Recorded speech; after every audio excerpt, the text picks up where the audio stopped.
बिस्मिल्लाहिर्रहमानिर्रहीम अस्सलाम वालेकुम। आई एम ख्वाजा मोहसिन इनाम। स्टूडेंट्स, हमारा टॉपिक चल रहा है इवैल्यूएशन ऑफ डिटर्मिनेंट। इस लेक्चर में हम एक्सरसाइज 3.3 के डिटर्मिनेंट इवैल्यूएट करने से मुतालिक कुछ मजीद प्रॉब्लम्स डिस्कस करेंगे। आइए शुरू करते हैं।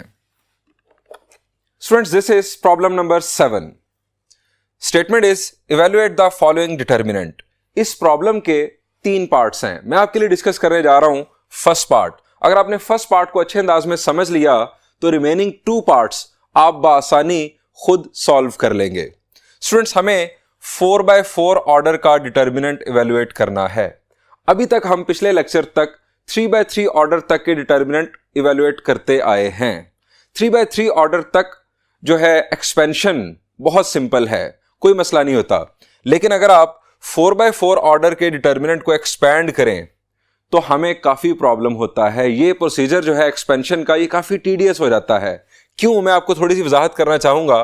फर्ज करें कि हम रो 1 से एक्सपैंड करते हैं। आप जानते हैं कि हम किसी भी रो या किसी भी कॉलम को बेस बनाकर एक्सपेंशन कर सकते हैं। फर्ज करें हम रो 1 को बेस बनाकर एक्सपैंड करते हैं। आप जानते हैं कि एक्सपेंशन के लिए हम यहां पर अपने साइंस को रिकॉल करने के लिए इस तरह से प्लस साइन लगाते हैं और इसके बाद दोनों तरफ यानी रो वाइज और कॉलम वाइज हम ऑल्टरनेट साइंस प्लेस करते हैं। यहां पर माइनस, यहां पर प्लस, यहां अगेन माइनस, और अब यहां पर प्लस है तो इधर माइनस प्लस माइनस। आप जानते हैं कि अगर हम रो 1 को बेस बनाकर एक्सपैंड करेंगे तो स्टार्ट पॉजिटिव से होगा। अगर हम रो 2 को बेस बनाकर एक्सपैंड करेंगे तो स्टार्ट नेगेटिव से होगा, एंड सो ऑन। और इसी तरह कॉलम 2 को बेस बनाकर अगर हम एक्सपेंशन करेंगे तो स्टार्ट जो है वो नेगेटिव से होगा। हम बात कर रहे थे कि हम रो 1 से एक्सपैंड करेंगे और ये एक्सपेंशन टीडियस क्यों होगी। स्टूडेंट्स, हम सबसे पहले लिखेंगे 3। हमने लिखा 3। अब 3 का हमने लिखना है माइनर। अब 3 का माइनर कैसे आएगा? हम 3 की रो छोड़ देंगे और 3 का कॉलम। हमारे पास ये जो 3/3 का डिटर्मिनेंट है ये इनफैक्ट 3 का माइनर होगा। ये माइनर आ जाएगा यहां पर। इसके बाद -4। अब 4 की रो और 4 का कॉलम छोड़ देंगे और 3/3 का अगेन हमारे पास एक डिटर्मिनेंट हासिल होगा। इसके बाद +2। 2 की रो छोड़ देंगे, 2 का कॉलम छोड़ देंगे, अगेन 3/3 का डिटर्मिनेंट। -7। 7 की रो और 7 का कॉलम छोड़कर 3/3 का अगेन माइनर यानी डिटर्मिनेंट। स्टूडेंट्स, हमें इस डिटर्मिनेंट को एवेल्युएट करने के लिए 1, 2, 3, 4 3/3 के डिटर्मिनेंट्स को इवेल्युएट करना होगा। अगेन अगर आप एक्सपेंशन लगाएंगे तो आप जरा सोचें कि ये जो स्टेप है इसकी हॉरिजॉन्टल लेंथ कितनी बढ़ जाएगी।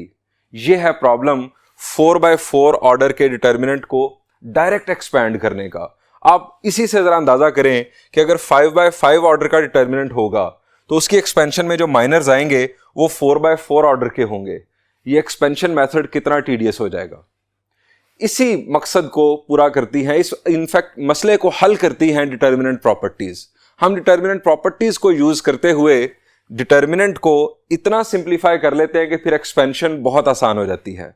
अब ये सिंप्लीफिकेशन डिटर्मिनेंट की किस तरह होती है, आपको ट्रिक बता रहा हूं। आप सबसे पहले यहां पर, इसको पिवट पोजीशन कहते हैं डिटर्मिनेंट में, आप यहां पर 1 बना लें। अब यहां 1 बनाने के आपके पास क्या रास्ते हो सकते हैं? आपको डिटर्मिनेंट प्रॉपर्टीज रिकॉल करनी होंगी। आपको याद होगा कि हम किसी भी रो या किसी भी कॉलम को किसी नॉन जीरो नंबर से डिवाइड कर सकते हैं डिटर्मिनेंट के अंदर। मैं यहां पर अगर 1 लाना चाहता हूं तो मैं रो 1 को 3 से डिवाइड कर सकता हूं या कॉलम 1 को 3 से डिवाइड कर सकता हूं। यहां पर बन जाएगा 1। लेकिन इस तरह 1 बनाने की सूरत में यहां पर फ्रैक्शंस आ जाएंगी। अगर मैं रो 1 को डिवाइड करूंगा तो यहां पर फ्रैक्शंस आ जाएंगी।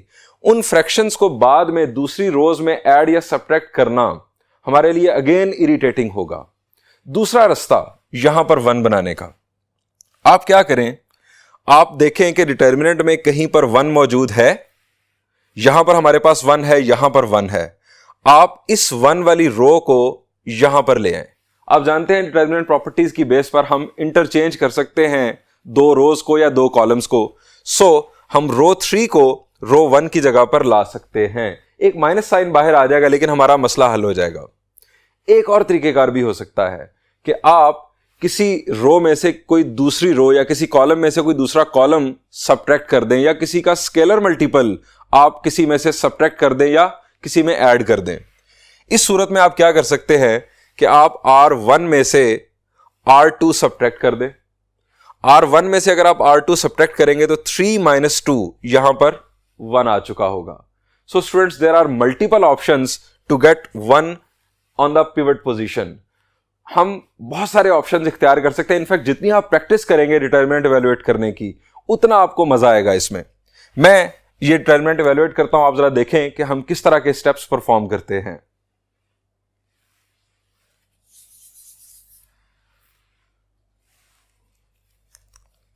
हम यहां पर लिखेंगे बाय,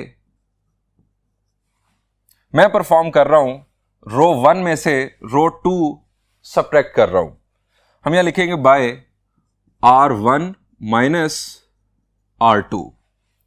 अब इस ऑपरेशन का मतलब यह है कि चेंज जो आएगा वो R1 में आएगा, R2 को बेस बनाकर चेंज सिर्फ और सिर्फ R1 में आएगा। हम लिखते हैं इसे, इस चेंज को हम इनफैक्ट लिखते हैं R1 में से R2 सब्ट्रैक्ट करनी है। इनफैक्ट कोरस्पॉन्डिंग एलिमेंट्स जो हैं वो सब्ट्रैक्ट होंगे। 3 - 2 will be 1, 4 - 5 will be -1, 2 - 0 will be 2 and 7 - 3 will be 4। बाकी रोज आप एज इट इज कॉपी कर दें। 2 5 0 3, 1 2 - 3 5, 4 1 - 2 6,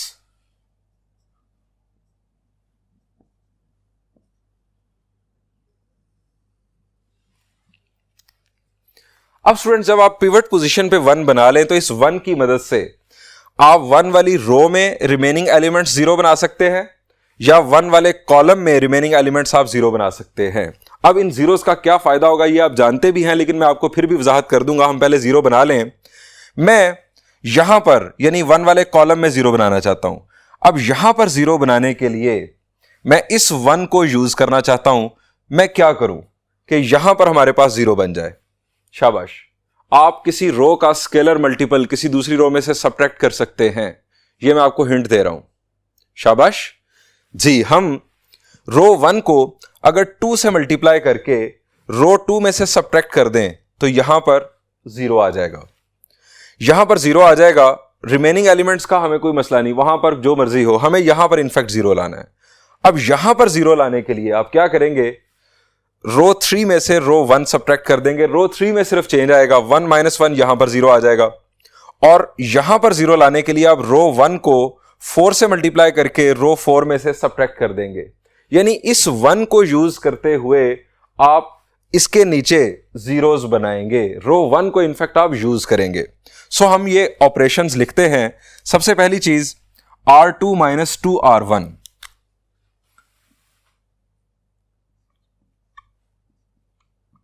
R2 - 2 R1। दूसरा ऑपरेशन स्टूडेंट्स हमने डिस्कस किया R3 - R1,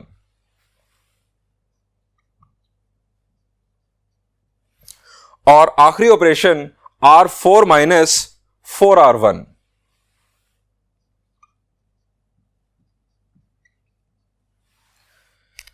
R2, R3 और R4 में चेंज आएगा।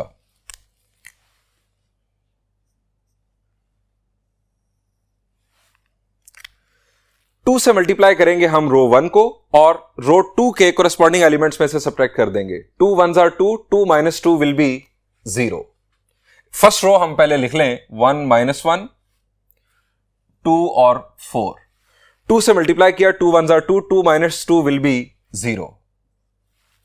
2 से मल्टीप्लाई किया, यह आ गया -2। यह आपका रफ वर्क, -2 आ गया आपके पास, और 5 में से आपने सब्ट्रैक्ट करना है। 5 - -2, माइनस हो जाएगा plus, 5 + 2 will be 7। 2 2s are 4, 0 - 4 will be -4। 2 4s are 8, 3 minus 8 will be minus 5. अब सिंपल R3 में से R1 माइनस करेंगे. 1 minus 1 will be 0. 2 minus minus 1 ये बन जाएगा प्लस. 2 minus minus 1 बन जाएगा 3.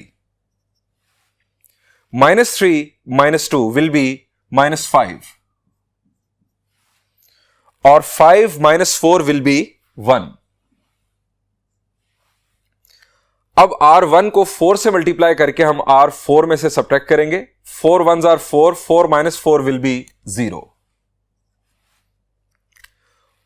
4 into minus 1 will be minus 4. 1 में से हमने सब्ट्रैक्ट करना है. 1 minus minus 4. Minus minus plus. 1 plus 4 will be 5. 4 2s are 8. Minus 2 minus 8 will be minus 10. 4 4s are 16. 6 minus 16 will be minus 10.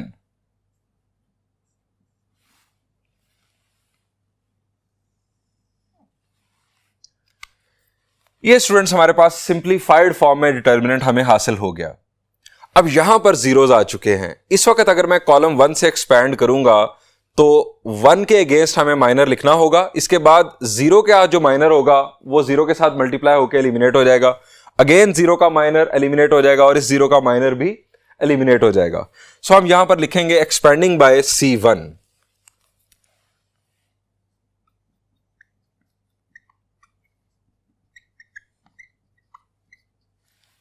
Expanding bye C1. अब आप दोबारा से मार्किंग कर लें. यहां पर आपके क्या है प्लस और फिर माइनस, फिर प्लस, फिर माइनस.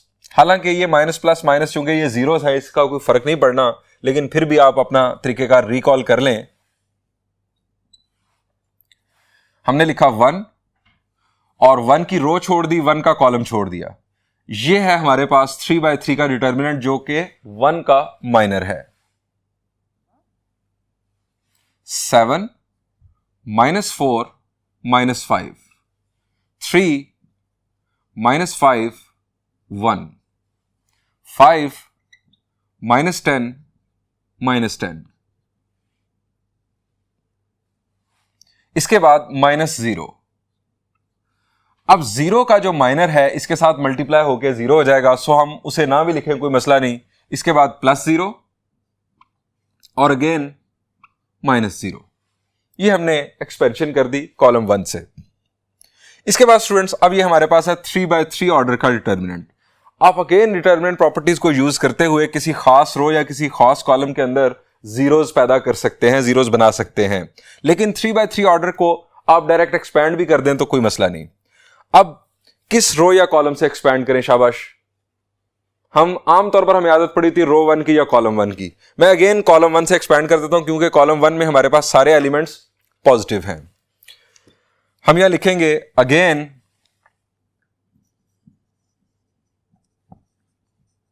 Expanding bye C1.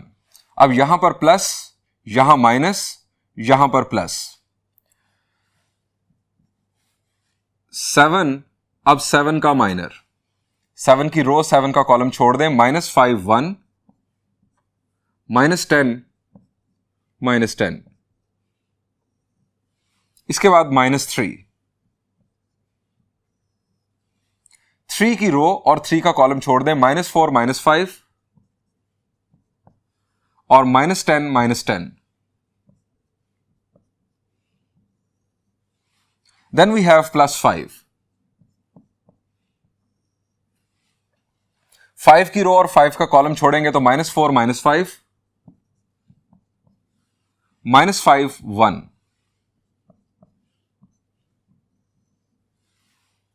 अब इन 2/2 ऑर्डर के डिटर्मिनेंट्स को एवेल्युएट करना आपके लिए बहुत आसान. 7 अब ब्रैकेट में. -5 into -10 will be 50. -10 into 1 it will be -10. लेकिन डिटर्मिनेंट के माइनस की वजह से ये बन जाएगा +10. -3. -4 into -10 will be 40. Minus minus plus हो जाएगा, लेकिन डिटर्मिनेंट का माइनस जिंदा रहेगा। Minus 10 5s are 50 plus 5 minus 4, minus minus plus हो गया लेकिन डिटर्मिनेंट का माइनस आ गया। Minus 5 into minus 5 it will be 25। अब सिंप्लीफाई करते हैं further. 7 into 50 plus 10 is 60, minus 3, 40 minus 50 is minus 10, and then plus 5, minus 4 minus 25 will be minus 29. 7 into 60 is 420, minus minus plus, 10 3s are 30, plus minus minus, 5 into 29 is 145. 420 plus 30 is 450. 450 minus 145 is 305. Students, ये आ गया हमारे पास determinant जो हमें 4/4 order determinant given था। ये उसका final answer. Remaining 2 parts आप बासानी खुद सॉल्व कर लेंगे। मैं बढ़ता हूं इसी टाइप के एक और प्रॉब्लम की जानिब।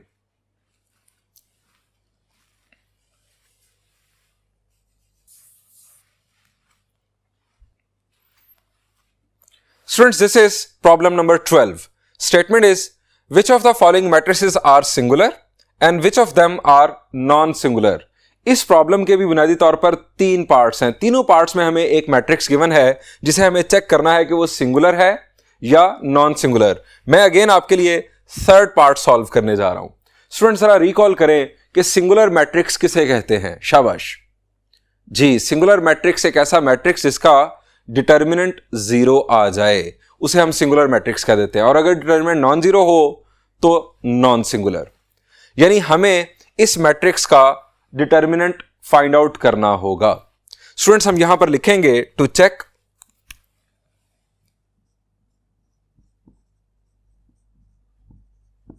Weather it is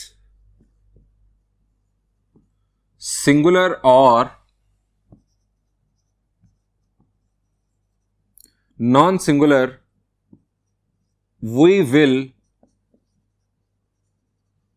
evaluate its determinant. हम इसका डिटर्मिनेंट इवेल्युएट करेंगे।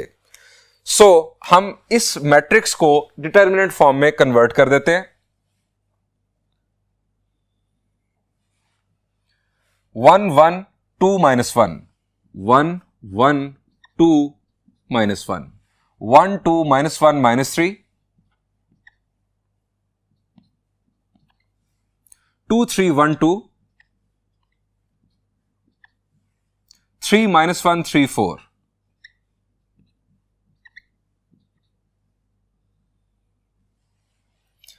अगेन स्टूडेंट्स, जिस तरह हमने लास्ट यानी प्रॉब्लम नंबर 7 में देखा, हमें यहां पर 1 चाहिए होता है और यहां पर बोनस के तौर पर ही हमारे पास 1 मौजूद है। अब इस 1 की मदद से हम नीचे तीनों जगहों पर जीरोस बना लेते हैं। हम यहां पर भी जीरोस बना सकते हैं, लेकिन कॉलम में वर्किंग करना हमें ज्यादा सिंपल लगता है, ज्यादा आसान लगता है, आपको समझने में भी आसानी होगी। जब आप एक्सपर्ट हो जाएं तो आप एक्सपेरिमेंट कीजिएगा, आप इधर भी जीरो बना के देख सकते हैं। अब यहां पर जीरो बनाने के लिए हम क्या करेंगे, हम रो 2 में से रो 1 सब्ट्रैक्ट कर देंगे। कोरेस्पॉन्डिंग एलिमेंट 1 -1 0 यहां पर आ जाएगा। रो 3 में यहां पर जीरो बनाने के लिए हम क्या करेंगे कि रो 1 को 2 से मल्टीप्लाई करके इसमें से सब्ट्रैक्ट कर देंगे और रो 1 को 3 से मल्टीप्लाई करके हम रो 3 में से सब्ट्रैक्ट करेंगे, तो यहां पर हमारे पास जीरो हासिल हो जाएगा। हम ये तीनों एक्शंस लिखते हैं और उसके बाद परफॉर्म करते हैं। हम लिखेंगे by R2 minus R1, R3 minus 2R1, R4 minus 3R1। ये तीनों एक्शंस परफॉर्म करते हैं। R1 आप एज इट इज कॉपी कर दें, 1 1 2 -1।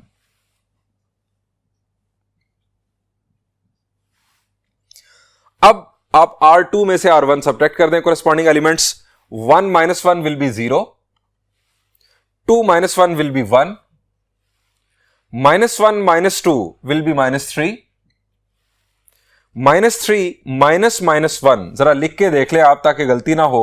-3 माइनस करना है आपने रो 1 को, तो उसके बाद है -1, ये माइनस माइनस बन जाएगा प्लस, -3 + 1 इट विल बी -2। इसके बाद R3 - 2R1,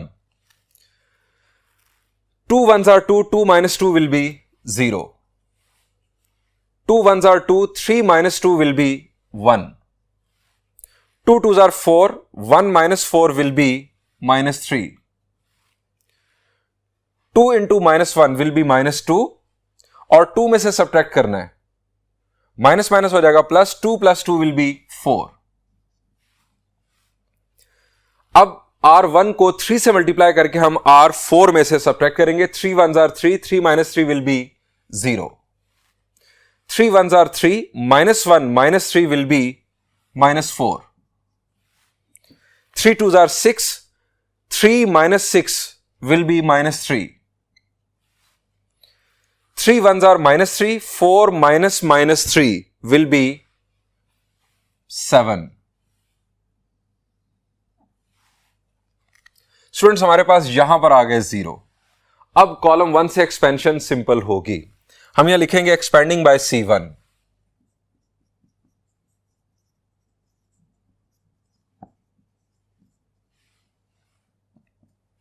हमने लिखा 1, यहां पर प्लस। अब 1 की रो छोड़ दी, 1 का कॉलम छोड़ दिया, तो हमारे पास रिमेनिंग जो डिटर्मिनेंट होगा that will be minor of 1, 1 -3 -2, 1 -3 4, -4 -3 7।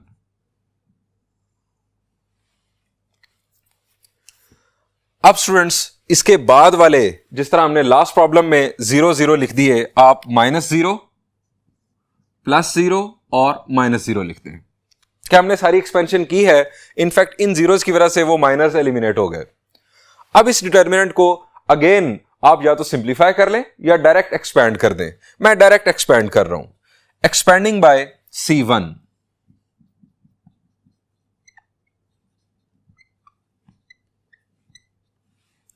याद रखिएगा कि अगर मैं C2 से एक्सपैंड करूंगा तो स्टार्ट माइनस से होगा, यह आपका तरीकेकार।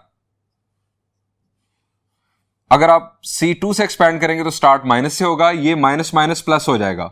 और अगर आप C3 से एक्सपैंड करेंगे तो स्टार्ट पॉजिटिव से होगा, प्लस माइनस माइनस वो अलग बात है के साथ स्टार्टिंग पे आपको माइनस नजर आएगा। आप लिखेंगे यहां पर 1, और 1 की रो और 1 का कॉलम छोड़ेंगे तो -3 4, -3 7, उसके बाद -1, -3 -2, -3 7, उसके बाद प्लस, ये आ गया -4। रो छोड़ देंगे, कॉलम छोड़ देंगे, -3 -2, -3 4।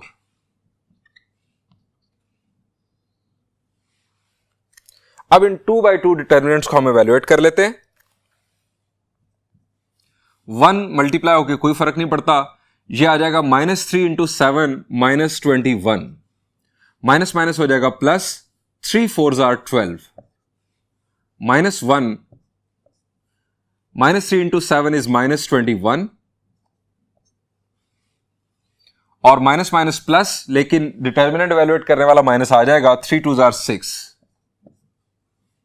-4, -12, -3 2s are 6, minus minus plus हो गया, लेकिन ये माइनस हमारे पास फार्मूला का जो है वो आ जाएगा। अब हम फर्दर सिंप्लीफिकेशन करते हैं। -21 plus 12, it is -9. -1, -21 minus 6 is -27, and then -4.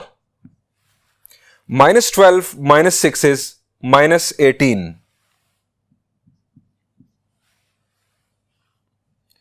-9. Minus plus, it is 27. और माइनस प्लस 18 फोर्स आर, शाबाश, 18 फोर्स आर 72. स्टूडेंट्स, अब इन दोनों को ऐड करके इसको सब्ट्रैक्ट कर दें. 72 plus 27, it is 9. 9 minus 9, it is 90. हमारे पास डिटर्मिनेंट की वैल्यू आ गई 90. डिटर्मिनेंट नॉन जीरो, इसका मतलब है कि मैट्रिक्स क्या होगा जी, मैट्रिक्स नॉन सिंगुलर होगा. हम इसके साथ लिखेंगे not equal to zero. Hence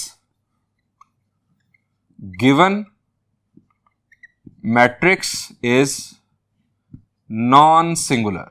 हमें यही जज करके बताना था कि मैट्रिक्स सिंगुलर है या नॉन सिंगुलर. इसके फर्स्ट 2 पार्ट्स बहुत आसान हैं, वो आप खुद सॉल्व कर लेंगे. मैं बढ़ता हूं एक और प्रॉब्लम की जानिब.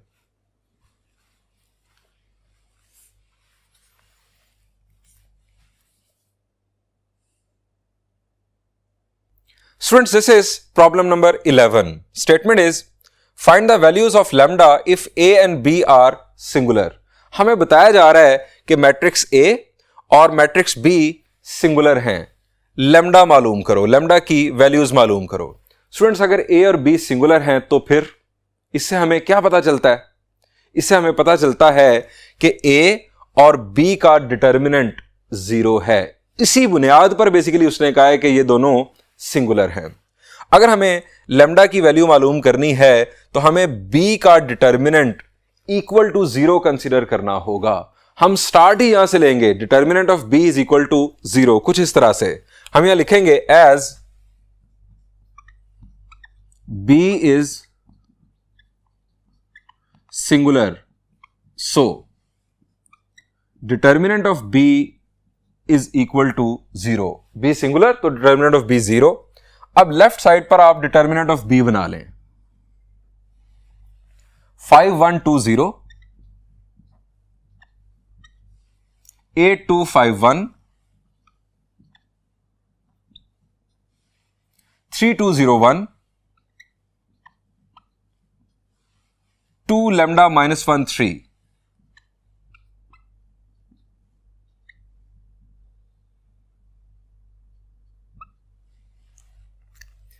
लेफ्ट साइड पर हम इस डिटर्मिनेंट को एवेल्युएट करेंगे तो लैम्डा की वैल्यू हमें मिल जाएगी, क्योंकि यह बन गया अब एक इक्वेशन इक्वल टू 0 है. स्टूडेंट्स, अब जरा देखें कि किस रो या किस कॉलम को बेस बनाकर वर्किंग ज्यादा आसान होगी. हमें उस रो या उस कॉलम को इनफैक्ट फॉलो करना चाहिए जिसके अंदर जीरोज या 1 की तादाद ज्यादा हो. हमें डिटर्मिनेंट प्रॉपर्टीज का इस्तेमाल जो है करना आसान हो जाता है. आप देखें कि किसके अंदर जीरोज या 1 की तादाद ज्यादा है, किस कॉलम या किस रो के अंदर. जी, आपको नजर आ रहा होगा कि कॉलम 4 के अंदर एक 0 पहले ही मौजूद है, 2 1s हैं और यहां पर है 3. हम इस 1 की मदद से यहां पर 0 बना सकते हैं या इस 1 की मदद से यहां पर 0 बना सकते हैं. उसके बाद यानी अगर हम ये 1 रहने देते हैं एज इट इज तो हम रो 4 में यहां पर इस 1 की मदद से 0 बना सकते हैं. और किस तरह से 0 बनाया जाता है? स्केलर मल्टीपल ऐड सब्ट्रैक्ट करने से एक रो का. ये आप जानते ही, हमने पिछले 2 प्रॉब्लम्स में इसी की प्रैक्टिस की है. इनफैक्ट हम यहां पर एक्शन लेंगे कुछ इस तरह से. हम लिखेंगे bye R3 minus R2. R3 में से R2 मैं सब्ट्रैक्ट करूंगा, यहां पर बन जाएगा 0, यानी मैं R2 को बेस बना रहा हूं. R4 माइनस 3R2, 3 से मल्टीप्लाई करके मैं सब्ट्रैक्ट करूंगा R4 में से 3R2. ये एक्शन परफॉर्म करते हैं. चेंज आना है रो 3 में और रो 4 में. बाकी रोज हम एज इट इज लिख देंगे. 5 1 2 0, 8 2 5 1, अब रो 3 में चेंज आएगा R3 माइनस R2 की बुनियाद पर। R3 minus R2, 3 minus 8 will be minus 5, 2 minus 2 will be 0, 0 minus 5 will be minus 5, 1 minus 1 will be 0। यहां पर हमें 0 चाहिए था, हमने बना लिया। अब दूसरा एक्शन है R4 माइनस 3R2।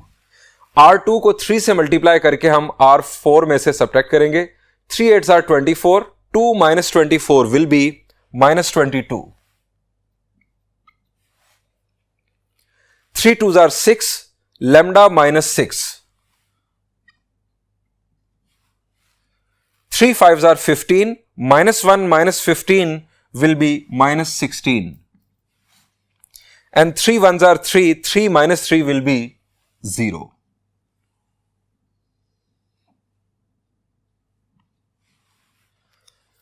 अब स्टूडेंट्स हमारे पास इस कॉलम में 3 जीरोज हैं, यानी इस कॉलम से एक्सपेंशन सबसे सिंपल होगी, सबसे आसान होगी। आप जरा रिकॉल कर लेंगे इस कॉलम से एक्सपेंड करने की सूरत में स्टार्ट पॉजिटिव होगा या नेगेटिव। यहां पर प्लस माइनस प्लस और माइनस, यानी स्टार्ट हमारा नेगेटिव होगा। हम यहां लिखेंगे एक्सपेंडिंग बाय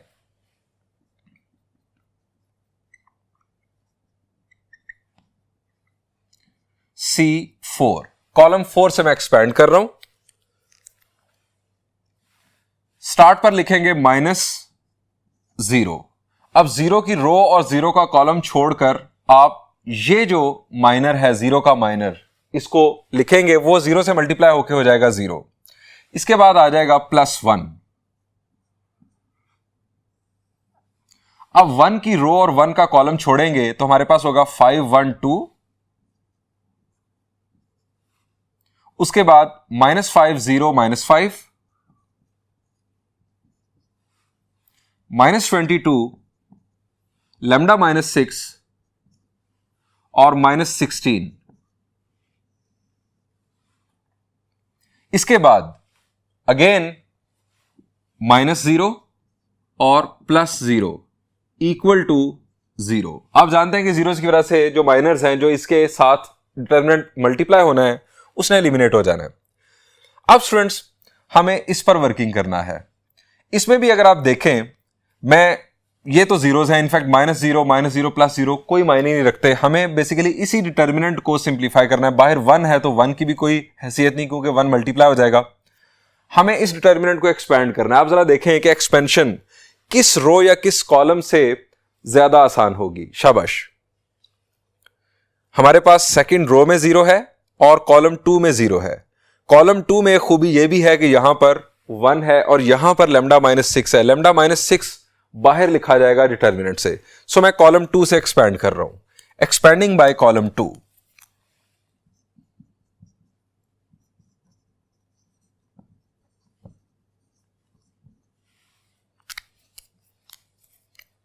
कॉलम 2 से एक्सपैंड करने की सूरत में आपका जो स्टार्ट है वो होगा माइनस। आप लिखेंगे -1।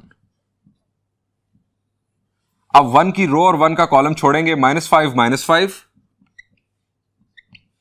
-5 -5 और उसके बाद -22 -16।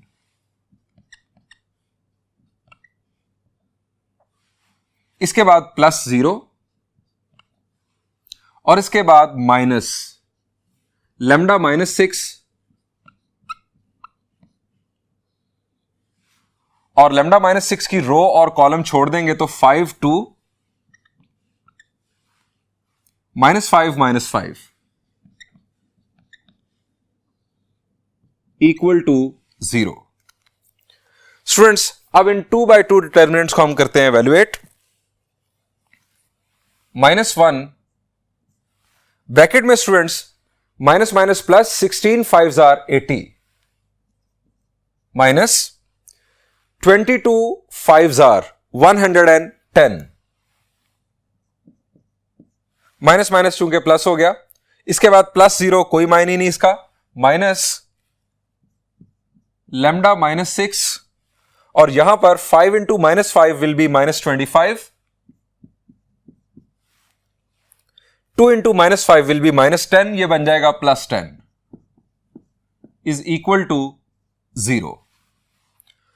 अब 80 - 110, 80 - 110 विल बी -30, -30 -1 से मल्टीप्लाई हुआ, ये आ गया 30, minus lambda -6 -25 + 10 it is -15 is equal to 0। 30 अब minus minus plus 15 into lambda -6। Next we have 30 minus, in fact plus 15 lambda, 15 into -6 is -90 is equal to 0. 30 minus 90 is -60. 15 lambda minus 60 is equal to 0. 15 lambda is equal to 60 और 15 divide करेगा 60 divided by 15। Lambda की value students हमें हासिल हुई 4।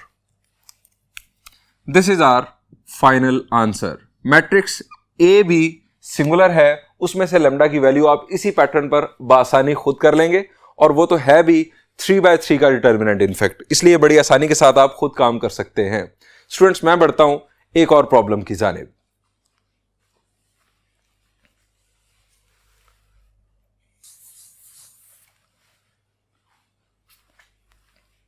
Students this is problem number 9। Problem number 9 के दो parts हैं, दोनों पार्ट्स के अंदर हमें एक मैट्रिक्स गिवन है जिसका नाम है ए। हमें फर्ज करें अगर हमने फर्स्ट पार्ट को सॉल्व करना है तो इस मैट्रिक्स ए को बेस बनाकर ये दो वैल्यूज इवेलुएट करना है। अब ये दो वैल्यूज क्या है, ए इंटू ए ट्रांसपोज करने के बाद हमें डिटर्मिनेंट मालूम करना है उस मैट्रिक्स का, यानी उस प्रोडक्ट मैट्रिक्स का। उसके बाद ए ट्रांसपोज इंटू ए करने के बाद उस मैट्रिक्स का डिटर्मिनेंट मालूम करना है, यानी इस मैट्रिक्स को बेस बनाकर ये दोनों काम करने हैं, फिर इस मैट्रिक्स को बेस बनाकर ये दोनों काम करने हैं। स्टूडेंट्स ये एक लेंथी प्रॉब्लम है लेकिन है बहुत आसान। मैं आपके लिए सेकंड पार्ट और ये वैल्यू एवेल्युएट करने जा रहा हूं। इस वैल्यू में हमें सबसे पहले नजर आ रहा है ए इंटू ए ट्रांसपोज। हम ए ट्रांसपोज मालूम कर लेते हैं।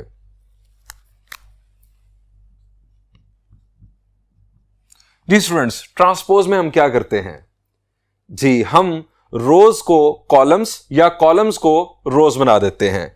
इस वक्त इस मैट्रिक्स का ऑर्डर क्या है, शाबाश 4/2, इसका ऑर्डर है 4/2। तो जो ट्रांसपोज होगा उसका ऑर्डर क्या होगा जी, इट विल बी 2/4। सो 2 रोज और 4 कॉलम्स। रोज को कॉलम्स बना देंगे, फर्स्ट रो फर्स्ट कॉलम 3 4, 2 1, 1 1, 2 3। ये स्टूडेंट्स आ गया हमारे पास ए ट्रांसपोज। अब हमने सबसे पहले चेक करना है कि क्या ए को ए ट्रांसपोज के साथ मल्टीप्लाई किया जा सकता है, और अगर किया जा सकता है तो जो प्रोडक्ट मैट्रिक्स होगा उसका ऑर्डर क्या होगा। स्टूडेंट्स मैट्रिक्स ए का ऑर्डर है 4/2, ए ट्रांसपोज का ऑर्डर क्या है 2/4। आपने लिख लिया 4/2, पहले आपने लिखना है ए का ऑर्डर और उसके बाद ए ट्रांसपोज का ऑर्डर 2/4, ए ट्रांसपोज का ऑर्डर। अब आपको याद होगा कि मैट्रिक्स मल्टीप्लिकेशन की कंडीशन जब हमने डिस्कस की थी तो मैंने आपको बताया था कि आप दोनों मैट्रिसेस, जो मैट्रिक्स पहले लिखना है और जो मैट्रिक्स बाद में लिखना है, जो पहले लिखना है उसका ऑर्डर पहले और जो बाद में लिखना है उसका ऑर्डर बाद में, इस तरह से लिखें। अगर बीच वाले दोनों नंबर्स, और ये बुनियादी तौर पर क्या हैं, पहले के कॉलम्स हैं दूसरे की रोज हैं, अगर ये दोनों बराबर हों तो मल्टीप्लिकेशन परफॉर्म की जा सकती है बराबरी की सूरत में, और जो प्रोडक्ट होगा उसका ऑर्डर होगा ये, यानी प्रोडक्ट मैट्रिक्स का ऑर्डर होगा 4/4। उस 4/4 मैट्रिक्स का देन हम डिटर्मिनेंट मालूम करेंगे। अभी हमने 4/4 ऑर्डर के डिटर्मिनेंट्स फाइंड आउट करना सीखे हैं इसी लेक्चर में। स्टूडेंट्स यहां पर एक और बात भी समझ आती है कि ए और ए ट्रांसपोज हमेशा आपस में मल्टीप्लाई किए जा सकते हैं। प्री मल्टीप्लिकेशन भी हो सकती है और पोस्ट मल्टीप्लिकेशन भी हो सकती है, दोनों काम किए जा सकते हैं, क्योंकि नंबर ऑफ रोज और नंबर ऑफ कॉलम्स आपस में इंटरचेंज हो रहे हैं, जो कि हमेशा बराबर रहेंगे। अब हम ये प्रोडक्ट परफॉर्म करते हैं। हम लिखेंगे A इंटू A ट्रांसपोज, पहले A मैट्रिक्स 3 4 2 1 1 1 2 3 और उसके बाद A ट्रांसपोज 3 2 1 2 4 1 1 3।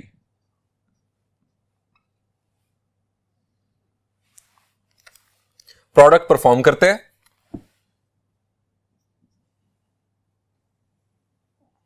प्रोडक्ट मैट्रिक्स आना है 4x4 का मैट्रिक्स। अब ये किस तरह से बनेगा? रो 1 को कॉलम 1 के साथ मल्टीप्लाई करने से हमारा फर्स्ट रो का फर्स्ट एलिमेंट हासिल होगा। यानी ये रो 1 है और ये कॉलम 1 है, इससे हमें 1 1 एलिमेंट हासिल होगा। फर्स्ट रो फर्स्ट कॉलम के प्रोडक्ट से 1 1 एलिमेंट, यानी फर्स्ट रो का फर्स्ट एलिमेंट हासिल होगा। 3 3s are 9, 4 4s are 16। ये हमारे पास फर्स्ट एलिमेंट आ गया। अब फर्स्ट रो सेकंड कॉलम से हमें फर्स्ट रो का सेकंड एलिमेंट हासिल होगा। 3 2s are 6 plus 4 1s are 4। First row third column 3 1s are 3, 4 1s are 4, 3 2s are 6, 4 3s are 12। अब आप कंसीडर करेंगे सेकंड रो को। सेकंड रो के एलिमेंट्स लिखे जाएंगे। 2 3s are 6, 1 4s are 4, 2 2s are 4, 1 1s are 1, 2 1s are 2, 1 1s are 1, 2 2s are 4, 1 3s are 3। अब third row तमाम columns के साथ मल्टीप्लाई होगी। 1 3s are 3, 1 4s are 4, 1 2s are 2, 1 1s are 1, 1 1s are 1, 1 1s are 1, then 1 2s are 2, 1 3s are 3। Last row तमाम columns के साथ 2 3s are 6, 3 4s are 12, 2 2s are 4, 3 1s are 3, 2 1s are 2 और 3 1s are 3, 2 2s are 4 और 3 3s are 9।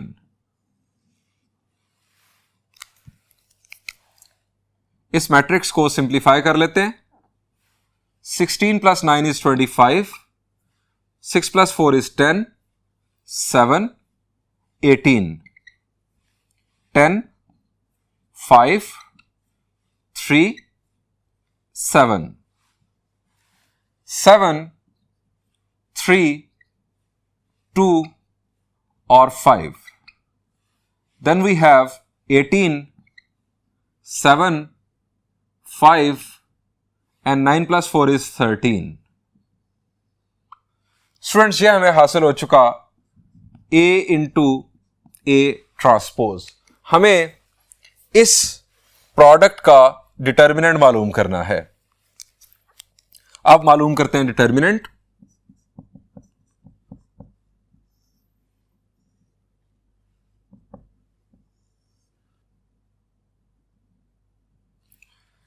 Students, इस 4x4 order के determinant को आप बासानी खुद इवेलुएट कर सकते हैं, क्योंकि हमने इसी लेक्चर में बहुत सारी प्रैक्टिस कर ली है। इसके बाद आप इसी सेकंड पार्ट के लिए ये वैल्यू इवेलुएट करेंगे। इसमें आप A ट्रांसपोज पहले लिखेंगे और A बाद में।